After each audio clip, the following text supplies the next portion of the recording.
Bismillahirrahmanirrahim. Assalamualaikum warahmatullahi wabarakatuh. Kembali lagi sama Ibu Desti. Kita masuk sekarang pembelajaran kedua, yaitu tema B, selalu berhemat energi. Jadi sekarang nanti kita akan bahas tentang energi semua ya. Nah, sebelumnya Ibu mohon maaf apabila pembelajaran ini kita lakukan PJJ atau pembelajaran jarak jauh karena mengingat kondisi COVID-19 ini belum berakhir. Oke, Ibu harap semuanya selalu bersemangat untuk belajar dan selalu jaga kesehatan. Oke, hari ini kita masuk subtema 1 ya. Itu tentang apa ya Bu? Tentang sumber energi ya. Nah, sebelum kita bahas tentang sumber energi, apa sih energi itu? Apa ya? Ada yang tahu nggak sih? Energi adalah, Ibu tulis ya. Energi adalah kemampuan untuk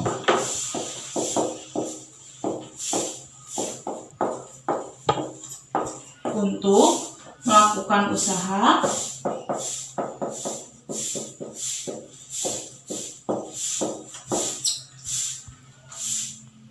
atau kerja. Jadi energi itu adalah kemampuan untuk melakukan usaha atau kerja. Kalau tidak ada usaha atau kerjanya berarti bukan energi, berarti tidak ada kemampuan untuk melakukan usaha atau kerja. Nah, Ibu, kalau energi ya, energi itu sumber energi itu apa aja sih? Yang pertama ada apa? Ada matahari itu sumber energinya. Yang pertama ada matahari. Yang kedua ada apa? Ada apa ya? Ada yang tahu? Selain matahari? Air, angin, minyak bumi, batu bara, gas, baterai, dan makanan ya. Makanan juga itu masuknya sumber energi. Kalau kalian nggak makan, taruhlah 1 atau 2 hari atau 3 hari, pasti lemas, jadi tidak akan ada kemampuan untuk melakukan usaha atau kerja ya, karena kalian tidak punya energi dari makanan. Makanya kita harus makan supaya energi kita bagus, kuat, kita bisa belajar, bantu orang tua, apalagi sepedahan ya, itu karena kita sudah makan jadi mempunyai energi. Oke. Yang kita bahas pertama yaitu sumber energinya. Sumber energi. Yang kita bahas pertama, kita bahas tentang matahari ya. Matahari, lihat kalian coba di halaman 7 ya. Di sini ada, kita akan bahas tentang matahari. Matahari merupakan sumber energi utama di bumi ya. Coba bayangkan sama kalian kalau tidak ada matahari, bagaimana bumi kita? Pasti semua akan gelap, tidak akan ada siang, pagi, sore, semua malam karena gelap ya. Bu, selain untuk pencahayaan, matahari berfungsi untuk apa? Ya, lihat di sini. Berikut ini peran dan manfaat energi matahari bagi kehidupan. 1. Panas matahari bermanfaat untuk menjaga kehangatan suhu bumi sehingga dapat tetap ditinggali oleh makhluk hidup. Kalau tidak ada matahari sudah gelap, dingin ya. Kita pasti nanti kedinginan. Yang kedua, dapat menggerakkan bumi pada porosnya. Yang ketiga, berperan penting dalam siklus air di bumi. Coba, kalau tidak ada matahari, kita tidak akan mempunyai hujan ya. Kok bisa sih Bu? Apa hubungannya dengan hujan? Energi matahari itu ya menyerap uap dari laut, terus diuap sama matahari, diambil uapnya, kemudian disimpan di awan dan terjadilah hujan. Coba bayangkan kalau kita nggak punya matahari, tidak akan ada yang mengambil air uap di laut ya. Jadi kita tidak akan mendapatkan hujan ya. Keempat, bagi tumbuhan. Nah, bagi tumbuhan juga energi bermanfaat banget ya. Kalau tidak ada matahari, tumbuhan itu tidak akan bisa melakukan proses fotosintesis. Karena proses fotosintesis itu yang energi pertamanya itu yaitu matahari, untuk tumbuhan. Terus kelima nih, panas matahari membantu proses pengeringan. Nah, kalau tidak ada matahari, kita mencuci baju, ya, menjemur kasur yang sudah basah, ya, ompolin tuh sama adiknya. Kalau nggak ada matahari, bagaimana bisa kering, ya? Nah, kita juga baju berarti basah, tidak mungkin kering seperti sekarang ibu pakai baju kering seperti ini, ya. Ibu bisa pakai setrikaan dari basah jadi kering, ya, tapi beda rasanya kalau sama kalian pakai. Tidak sekering kita menjemur pada matahari, ya. Oke. Yang keenam, matahari mengakibatkan air laut menguap. Peristiwa ini dapat memanfaatkan dalam proses pembuatan garam. Nah, ini juga kan pembuatan garam itu kan dihasilkannya di laut. Kalau tidak ada proses penguapan, itu garam tidak akan terbentuk. Nanti kita kalau makan juga tidak punya garam, tidak ada rasa asinnya, hambar, ya, itu. Terus energi memanfaat untuk menghasilkan listrik, ya, dan adanya panel surya kalau kalian pernah tahu.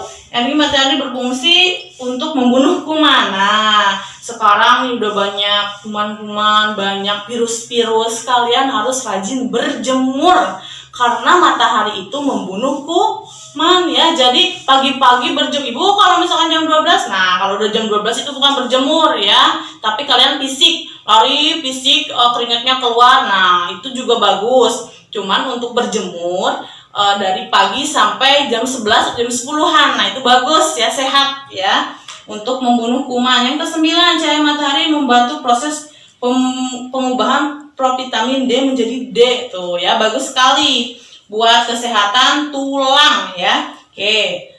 Nah, lanjut lagi ke halaman 11. Di situ ada matahari merupakan sumber energi yang sangat bermanfaat dan bersifat kekal. Apa aja sih, Bu, yang bersifat kekal?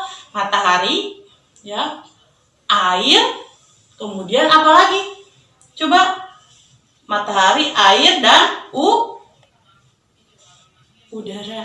Oke, di situ nanti kita bahas mengenai apa aja sumber energi yang kekal. Nanti kita bahas. Ada air, angin, ya, matahari. Nah, di sini kita di halaman 11 ada yang kedua, yaitu angin. Angin itu apa sih? Udara yang bergerak. Ibu, kalau misalkan udara tapi tidak bergerak, bukan angin. Kalau angin, contohnya, misalkan ini ada kertas nih, ibu punya kertas, ya. Nanti sama ibu misalkan ditiup. Nah, ini yang keluar dari ibu itu udara.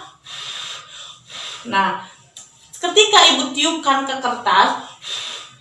kertas ini bergerak, berarti itu namanya udara yang bergerak. Jadi ibu punya angin nih, ya. Contoh kecilnya, ibu contoh gedenya di mana? Kalau kalian lihat pohon-pohon, kalau kalian punya pohon yang gede, ada angin atau udara yang lewat. Nah, nanti pasti si daunnya itu ya seperti ini, seperti kertas ini bergerak.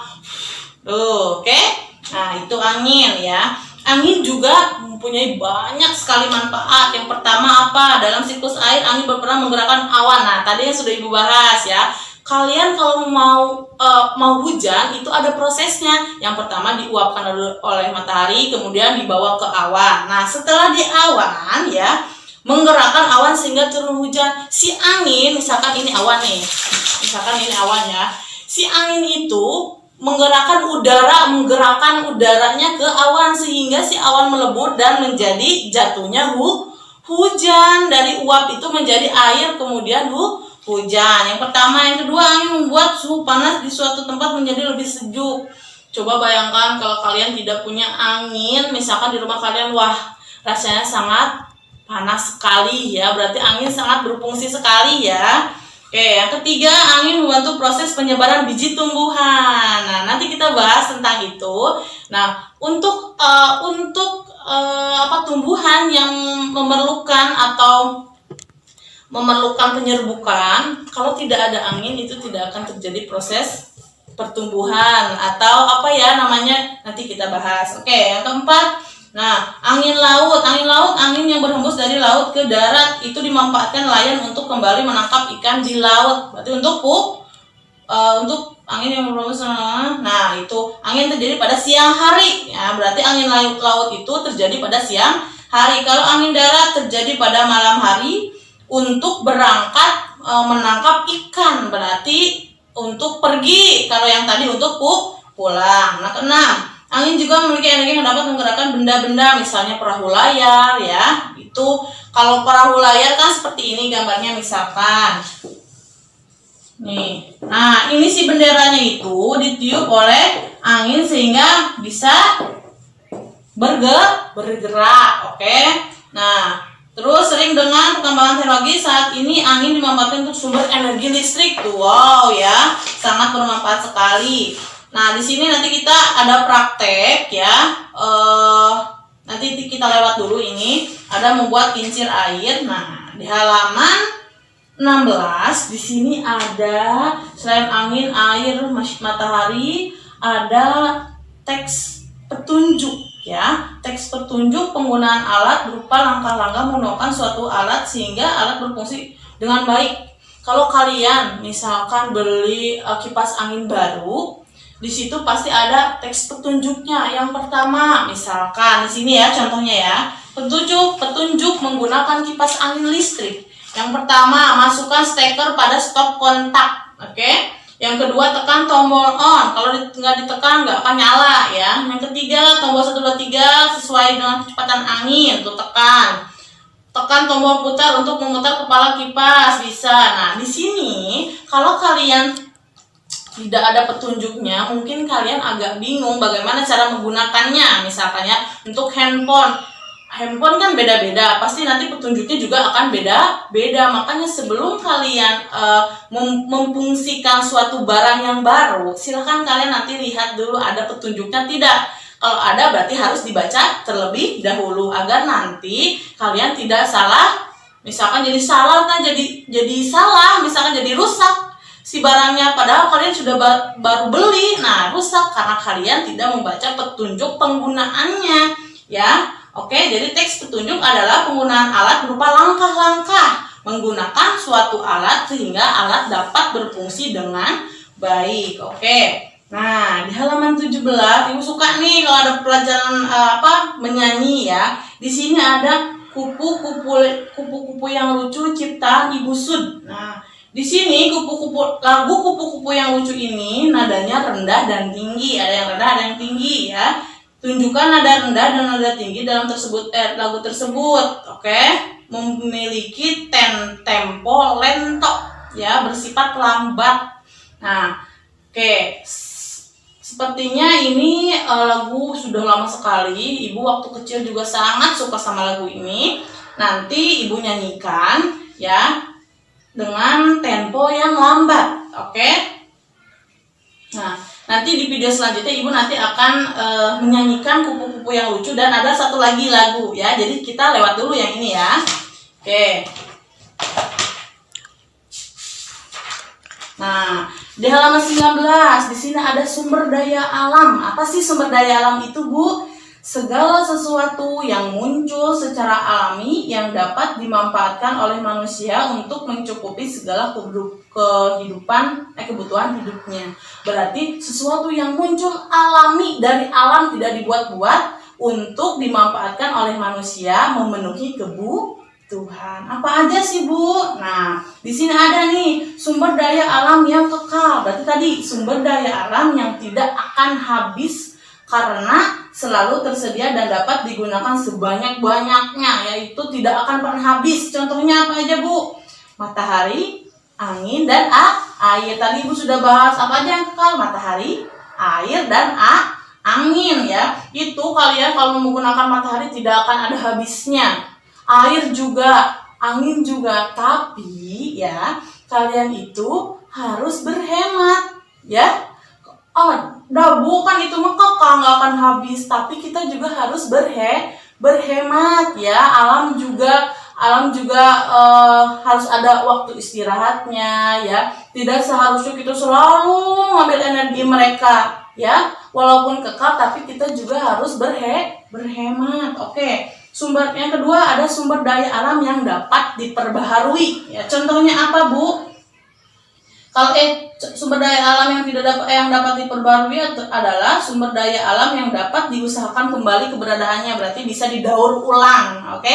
Bisa didaur ulang. Contohnya apa? Misalkan tumbuhan dan hewan, ya. Tumbuhan kalau kita makan ayam, ya makan ayam terus, potong ayam terus. Nah, tapi kita harus juga membudidayakannya supaya ayamnya bertelur, kemudian menetas lagi, jadilah ayam lagi, ya. Itu bisa diperbaharui. Tumbuhan juga, misalkan kita punya pohon pisang banyak, tapi pisangnya selalu diambil.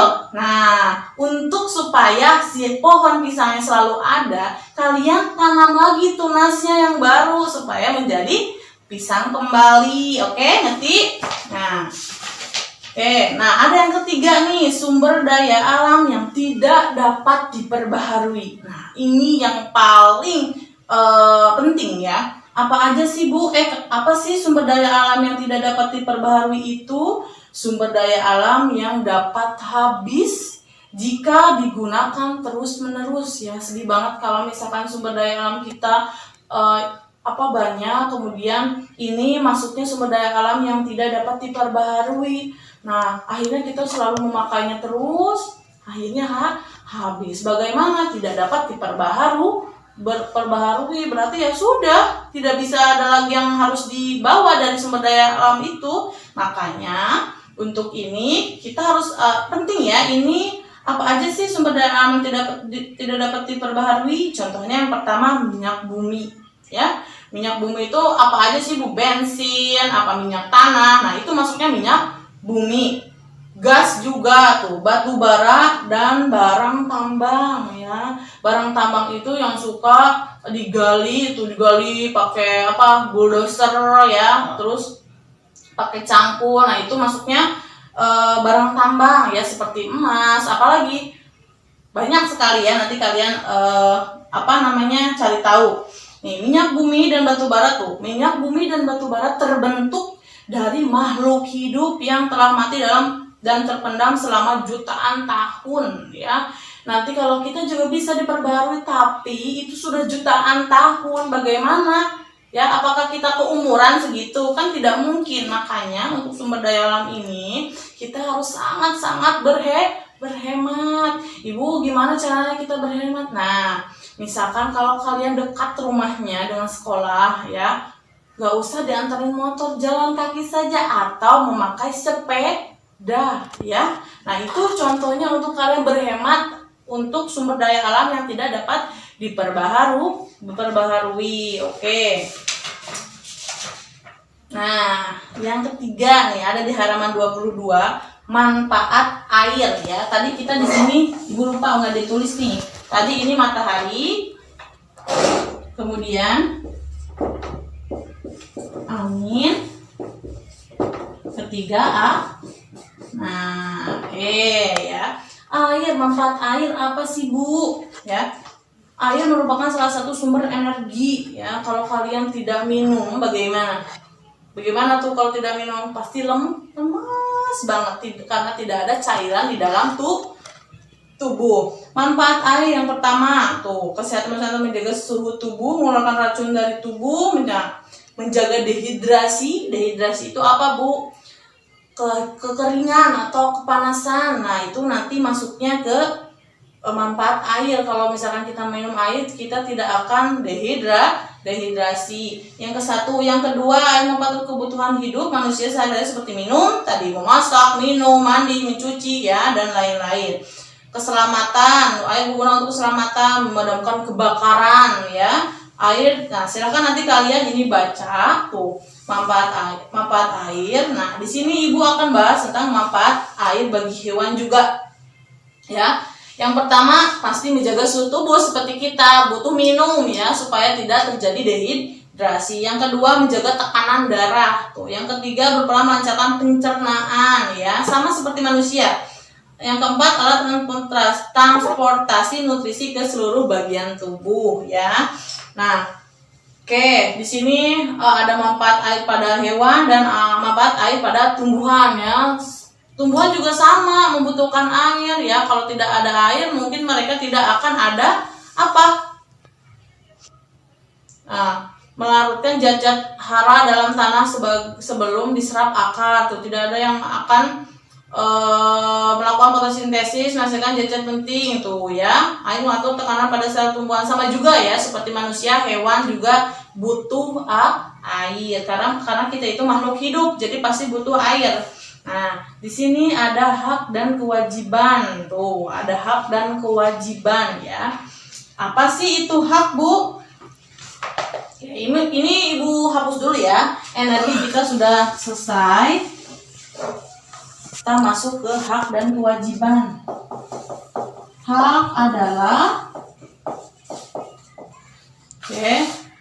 segala sesuatu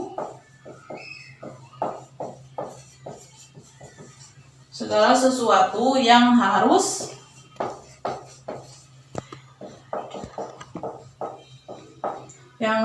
dilakukan oleh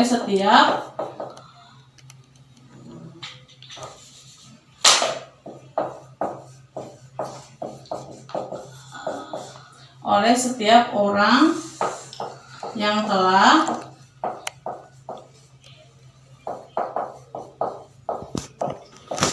ada sejak lahir. Yang kedua, kewajiban. Kewajiban adalah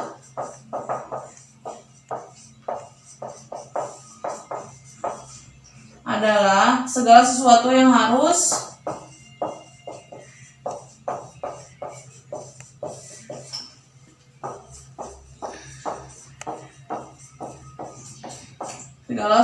harus dilaksanakan dengan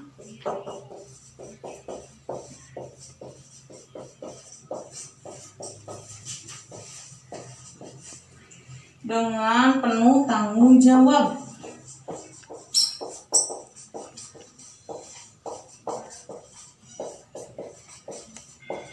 Nah, oke ya. Hak adalah segala sesuatu yang harus dilakukan oleh setiap orang yang telah ada sejak lahir ya. Jadi kalau kalian sudah lahir, kalian sudah mempunyai hak. Haknya apa? Hak mendapatkan makanan, hak untuk hidup, hak untuk apalagi banyak sekali ya. Nah, di sini kita itu kan karena sebagai warga negara ya. Kalian warga negara apa? Warga negara Indonesia, apa Thailand, apa Singapura? Nah, kita ini semua itu warga negara Indonesia, ada hak dan kewajibannya ya. Di sini di halaman 25 silahkan nanti kalian baca, ada hak warga negara tuh ya, dan kewajiban juga warga negara. Nah, di halaman 26 di sini ada diidentifikasi kegiatan berikut mana yang merupakan hak atau kewajiban dengan memberi tanda centang. Misalkan contoh ya, datang ke sekolah tepat waktu. Nah, itu masuknya hak atau kewajiban. Nanti kalian centang di mana, di kolom mana? Di kolom hak atau kewajiban. Yang kedua, membayar iuran warga sesuai ketentuan, sama juga ya. Nanti itu masuknya hak atau kewajiban. Hak itu yang harus kalian dapatkan, sedangkan kewajiban yang harus kalian laksanakan. Oke? Nah,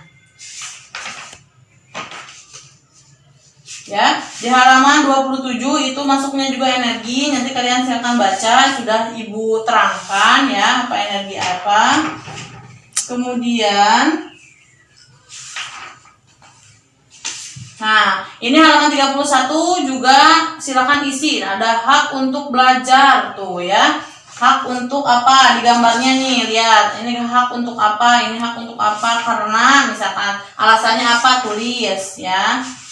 Nah, di halaman 33 juga ada bacaan sumber daya perikanan Kabupaten Jember. Silakan kalian baca, itu pengetahuan ya, supaya kalian tahu. Nah, di sini di halaman 34 ada kegiatan ekonomi di masyarakat pedesaan atau perkotaan ya. Karena ini banyak, nanti kalian baca juga tuh kegiatan ekonomi dan sumber daya alamnya. Misalkan di pedesaan itu sumber daya alamnya itu ada, misalkan contohnya nanti di sini kalian baca. Terus di masyarakat pedesaan rata-rata misalkan pekerjaannya itu apa sih? Nah, nanti di perkotaan juga sama, sumber daya alamnya apa dan pekerjaannya kebanyakan di perkotaan itu apa ya. Nanti kalian baca, ada di sini ya. Tuh, di sini ada apa? Topeng deh. Apa namanya tuh? Kerajinan tanah liat ya. Oke. Nah, di halaman 38 di sini ada teks bergambar tuh.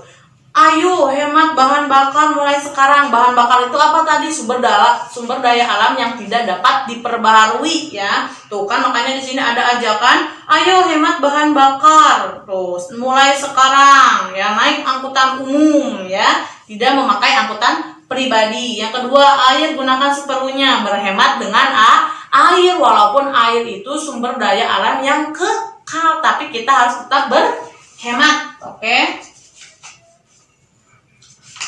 Nah, di sini ada teks bergambar adalah gambar yang disertai teks-teks tersebut dapat berupa kalimat ajakan. Nah, kalimat ajakan dengan tujuan mengajak atau memberikan informasi kepada masyarakat umum. Tadi ya, teks bergambar adalah teks ada gambar dan teks yang berupa ajakan kepada masyarakat umum atau memberikan informasi. Ciri-cirinya apa? Yang pertama, menggunakan bahasa yang singkat, bahasanya nggak bertele-tele panjang 5 paragraf, tidak ya, hanya dengan bahasa yang singkat, jelas dan mudah dipahami. Yang kedua, susunan kalimat singkat, padat, jelas dan berisi. Oke, tidak 5 paragraf, tidak ya. Yang ketiga, sebaiknya teks dan gambar saling mendukung. Jadi ada gambarnya, tapi dengan teks juga sama mendukung dengan gambar. Tidak misalkan iya teksnya air tapi gambarnya misalkan bunga ya, misalkan ya. Oke, yang keempat, dibuat dengan perpaduan warna yang kuat dan warnanya juga harus bagus, harus menarik. Jadi walaupun orang lewat doang, ih apa ya itu ya, pasti lihat wah ada bacaan teks bergambar, nanti dibaca gunakan air seperlunya misalkan ya, dari seperti ini. Nah, jadi gambarnya itu harus jelas, kontras dan bagus supaya menarik perhatian orang ya. Oke. Nah, di pembelajaran 6 di halaman 40 ada serumpun padi. Nanti Ibu akan nyanyikan dengan tadi kupu-kupu yang lucu karya Ibu Sud. Di sini serumpun padi itu ciptaan Maladi ya, Maladi. Dengan temponya seperti apa, Bu? Temponya bentar. Temponya sedang. Yang tadi tempo lambat kupu-kupu, kalau ini temponya sedang ya. Nah, oke, alhamdulillah. Pembelajaran subtema 1-nya sudah selesai. Mohon maaf apabila ada kesalahan. Tetap semangat belajar walaupun kita di rumah, harus tetap semangat. Mungkin segitu dari Ibu. Tunggu video selanjutnya. Ibu akan menyanyikan tentang kupu-kupu yang lucu dan serumpun padi. Oke, cukup sekian dari Ibu. Wassalamualaikum warahmatullahi wabarakatuh.